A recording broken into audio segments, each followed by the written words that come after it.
नमस्कार दोस्तों, notebook channel में आपका स्वागत है। आरएएस का रिज़ल्ट आने वाला है। उस रिज़ल्ट के वेट करने की जगह हमें आरएएस इंटरव्यू की तैयारी शुरू कर देनी चाहिए। इसी को सोचते हुए हमने आरएएस के इंटरव्यू के लिए जो करंट अफेयर्स के क्वेश्चंस पूछे जा सकते हैं उनकी एक सीरीज शुरू की है, ताकि हम आरएएस इंटरव्यू में अच्छे से अच्छा परफॉर्म कर सकें। तो इसके लिए हम आपको 2 या 3 टॉपिक डेली पढ़ाएंगे। उसमें से जितने भी क्वेश्चंस इंटरव्यूअर पूछ सकता है वो सारे के सारे क्वेश्चंस भी हम डिस्कस करेंगे और एक ब्रॉड प्रोस्पेक्ट जो है उस टॉपिक का लेंगे, so that you may learn a lot on this topic. तो चलिए शुरू करते हैं आज के टॉपिक्स। आज हम बात करते हैं इंडिया चाइना कन्फ्लिक्ट की। तो इंडिया चाइना कन्फ्लिक्ट में इंटरव्यूअर आपसे पूछ सकता है कि हाल ही में आपने पेगोंग सो लेक के बारे में सुना है, उसका क्या रीज़न है, गलवान वैली क्या है, और वो पूछ सकता है कि किस तरीके से इंडिया और चाइना के बीच जो कन्फ्लिक्ट चल रहा है उसका कारण क्या है और कैसे उस कन्फ्लिक्ट को दूर किया जा सकता है। तो चलिए शुरू करते हैं इंडिया चाइना कन्फ्लिक्ट के बारे में, और बाकी जितने भी क्वेश्चंस बन सकते हैं वो सारे के सारे क्वेश्चंस हम इसके डिस्कशन में पूरा कर लेंगे। देखिए यहाँ पर आप मैप देखिए लद्दाख का और चाइना और भारत के बॉर्डर का। तो यहाँ पर आपको जो रेड लाइन दिख रही है, यहाँ पे ये आपको दिखा रहा है कि ये जो LAC है उसके बारे में आपको बता रहा है। तो ये LAC जो है उसके पास ये पेगोंग सो लेक है जो कि 135 किलोमीटर लंबी है। ये देखिए आप, यहाँ पे दिख रही है ये लेक। तो ये जो लेक है ये 135 किलोमीटर लंबी है। इस लेक का ज़्यादातर पार्ट चाइना में है और 35 + 10 मतलब 45 किलोमीटर पार्ट जो है वो भारत में इस लेक का है।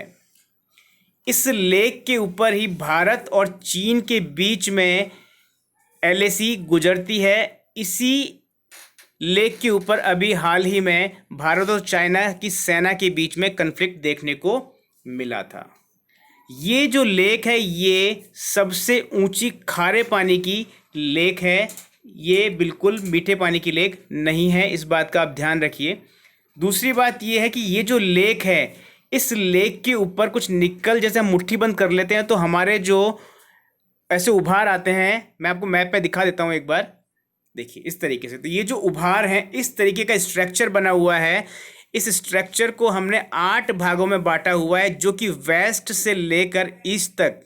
वेस्ट मतलब इंडिया और ईस्ट मतलब अगर हम ईस्ट की तरफ हम जाते हैं तो चाइना हमें वहाँ मिलता है।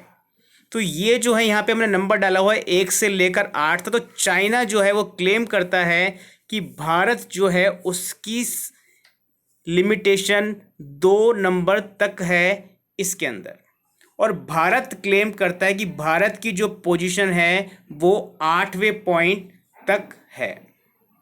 तो जब ये हम यहाँ देखते हैं तो भारत और चीन के बीच में एक 4 नंबर का जो पॉइंट है लगभग वो LAC है।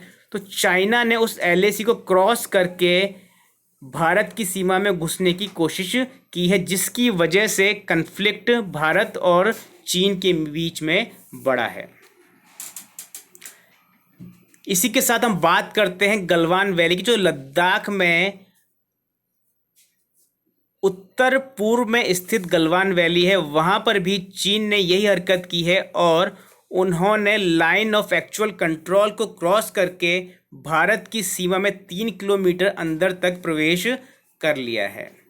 अब कारण क्या है कि भारत और चीन के बीच में इस तरीके के कन्फ्लिक्ट्स होते रहते हैं? तो इसका कारण ये है कि भारत और चीन के बीच में जो बॉर्डर बना हुआ है उस बॉर्डर की प्रॉपर डिमार्केशन नहीं की गई है और ना ही उसकी प्रॉपर मैपिंग की गई है। भारत कई बार इस बारे में चाइना से बात कर चुका है, परंतु चाइना इसे एक मुद्दा बनाए रखना चाहता है।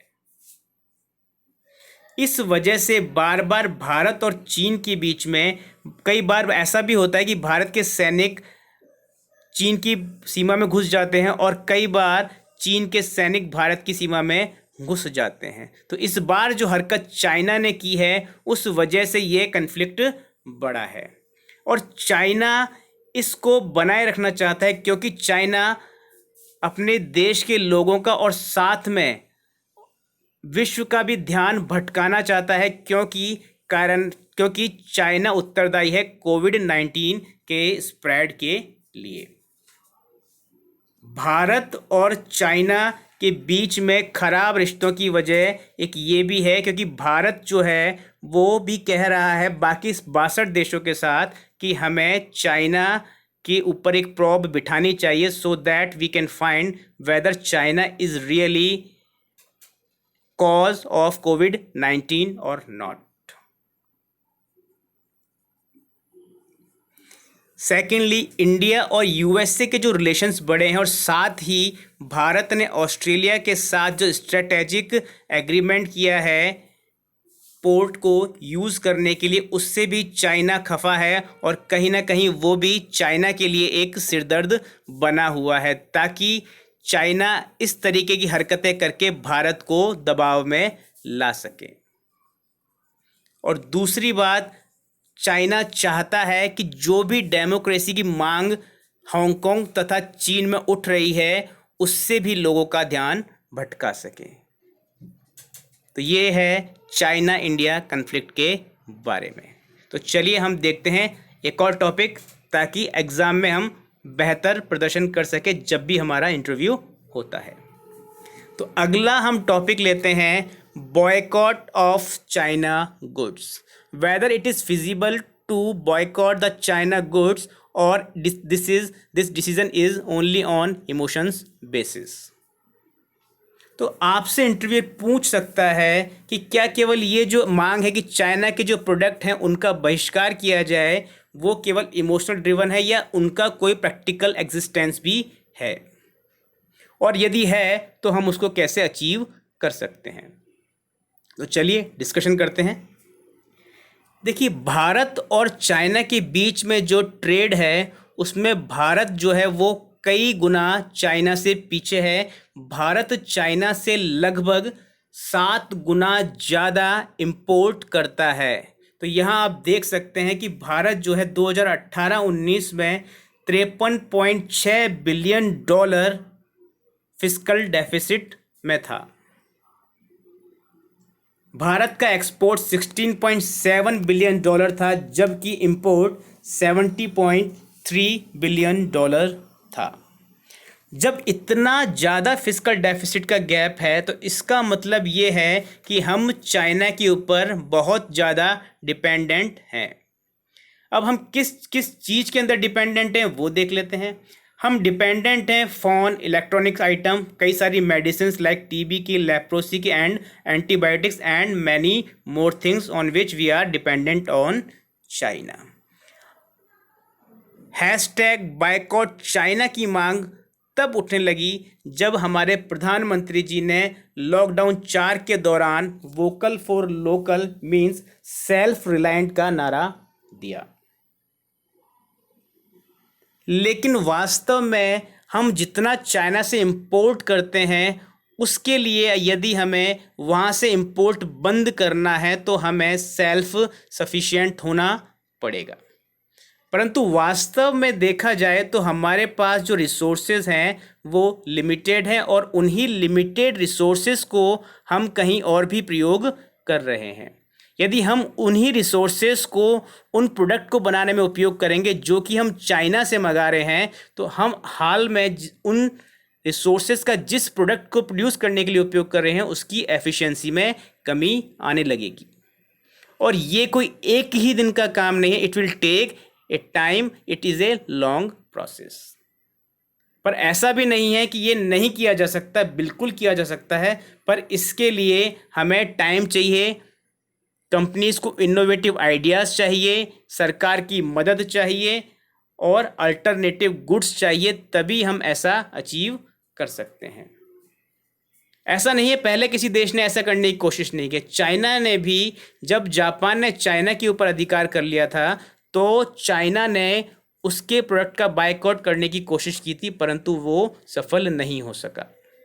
यूएसए ने भी 2003 में बायकॉट किया था फ्रांस की वस्तुओं का, but that was not successful.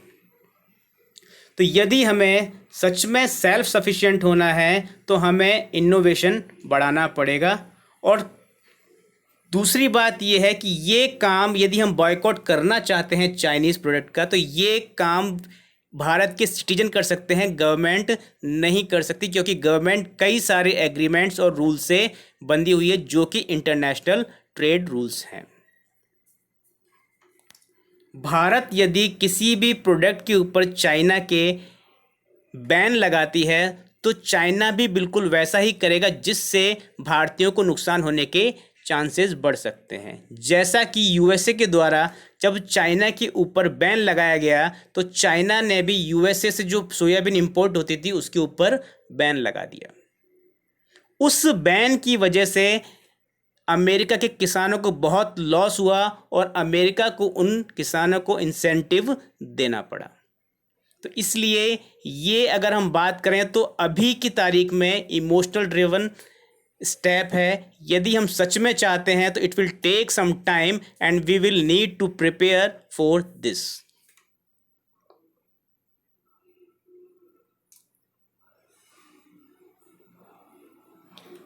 तो चलिए आज का लास्ट टॉपिक देख लेते हैं। आपने सुना होगा रिमूव चाइना ऐप के बारे में।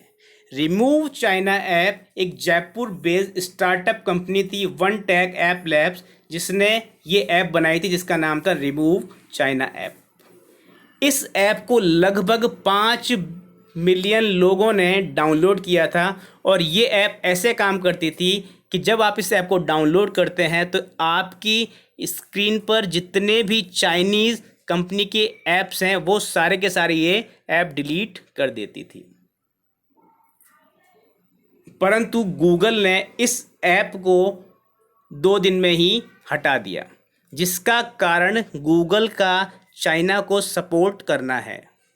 गूगल चाहता है कि चाइना के मार्केट को कैप्चर करना, वहाँ से फ़ायदा उठाना। इसी के चलते उसने चाइनीज़ कंपनीज़ को सपोर्ट करने के लिए इस ऐप को वहाँ से रिमूव कर दिया।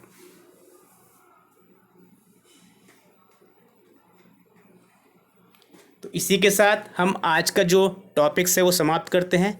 कल वापस नए टॉपिक के साथ आपके सामने उपस्थित होंगे ताकि आप इंटरव्यू में बेहतरीन से बेहतरीन कर सकें। तब तक के लिए नमस्कार, थैंक यू। मैं परवेश तनूरी आपसे विदा लेता हूँ। Thank you so much.